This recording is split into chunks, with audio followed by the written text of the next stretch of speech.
I want to put on your radar and give you some things to think about. The first one, Health and Human Services. Robert F. Kennedy Jr. has been appointed for this. And just so you know, HHS accounts for about 25% of our federal budget.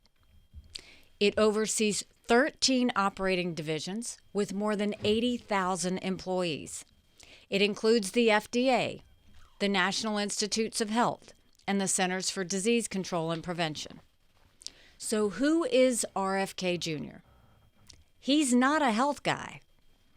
He has raised questions about what's in our food and the chemicals that are there, and I am right there with him. I agree that we need more transparency when it comes to our foods.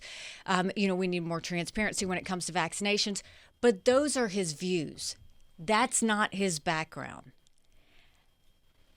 He is not educated, trained, or practiced in health at all. He has spent his entire career as a trial lawyer, an environmental lawyer, and a liberal Democrat.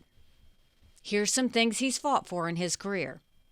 He is anti-nuclear energy, anti-coal, anti-oil. He has sued multiple American companies. And Kennedy called the U.S. federal government, quote, America's biggest polluter. He said the very wealthy people should pay more taxes and corporations should pay more taxes. He supported Elizabeth Warren's wealth tax plan. He said he would consider admitting Russia into NATO and de-escalating tensions with China. Now, I want you to think about that for a second. When during COVID, we talked about how 90% of our medications were coming from China and how dependent we are. He wants us to de-escalate tensions. And NATO is an alliance put together to counter Russia. The idea that he would want to put Russia in it. I'm just letting you know where his views are on this. He supports AOC's Green New Deal. He said politicians who don't act on climate change serve special interests and sell out our public trust. RFK Jr., our possible future Health Human Services appointee, endorsed Al Gore, John Kerry, Hillary Clinton, and Barack Obama. He said just this past year that he and Trump's positions, quote, could not be further apart. He is strongly pro-choice. He wants to go back to Roe v. Wade standards and allow abortion up until the time of birth. Those are health issues. On pharma, Trump promised to deregulate. RFK wants more oversight over pharma.